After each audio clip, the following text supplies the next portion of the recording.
यह वह क्षण है, यह वह घड़ी है जो काफी समय से हम इंतजार कर रहे थे, लेकिन वह घड़ी थोड़ी विलंब से। मुझे याद है जब मैं कक्षा 10 में पढ़ता था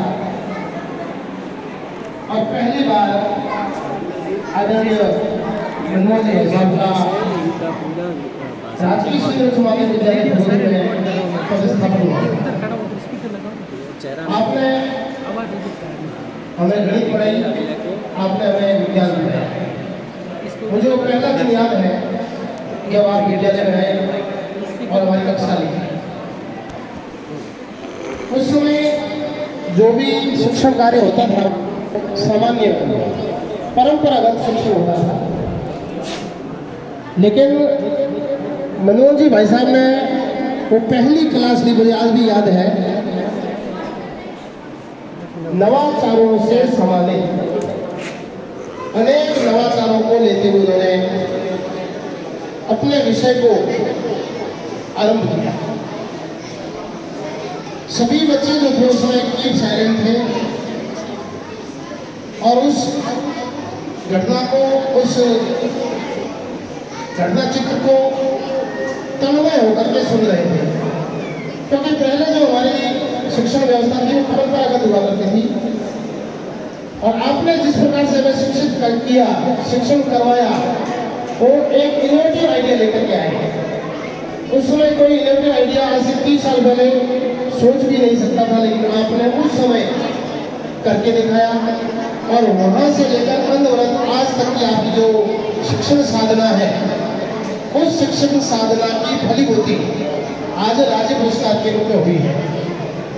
लेकिन आपके जो कृत्य है और आपके जो व्यक्तित्व है, उस व्यक्तित्व के लिए, उस व्यक्तित्व की जो साझा ढला है, वो राज्य पुरस्कार नहीं, मैं समझता हूँ वह राष्ट्रीय और अंतर्राष्ट्रीय पुरस्कार है। हम ऐसी अपेक्षा करते हैं कि आने वाले समय में वह दिन दूर नहीं जब हम एक राष्ट्रीय और अंतर्राष्ट्रीय शिक्षक को हम सम्मानित करेंगे। आपके लेखन के क्षेत्र में हम देखें, बालिकाओं के शिक्षा के उत्थान के लिए हम देखें,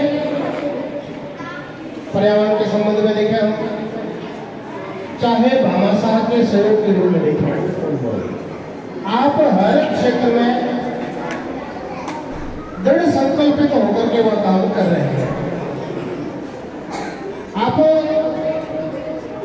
सेवा के साथ शिक्षण कार्य कर रहे हैं। आपका शिक्षण और सेवा दोनों सम्मिलित होकर के चल रहे हैं, क्योंकि आपका यह इंटरेस्ट है, आपकी यह रुचि है। मनोवैज्ञानिक कहते हैं किसी भी कार्य को अगर हम काम करके करेंगे तो वह कार्य हमारे लिए बोझ होगा, लेकिन वह कार्य हम हमारी रुचि, हमारे इंटरेस्ट लेकर करेंगे तो वो काम नहीं होगा, बस हम करते जाएंगे और इस प्रकार से आप काम कर रहे हैं। तो मैं एक बार पुनः आपसे इस सम्मान समारोह के लिए बधाई देता हूँ और ऐसी अपेक्षा करता हूँ और ऐसी आशा करता हूँ कि हम पुनः एक बार और आदरणीय मनमोहन जी भाई साहब को राष्ट्रीय शिक्षक और अंतर्राष्ट्रीय शिक्षक के रूप में नवाजा जाए और आपको हम पुनः सम्मानित करें। बहुत बहुत अग्रिम बधाई, धन्यवाद। आप लोगों ने मुझे यहाँ बुलाया, समझ किया, धन्यवाद।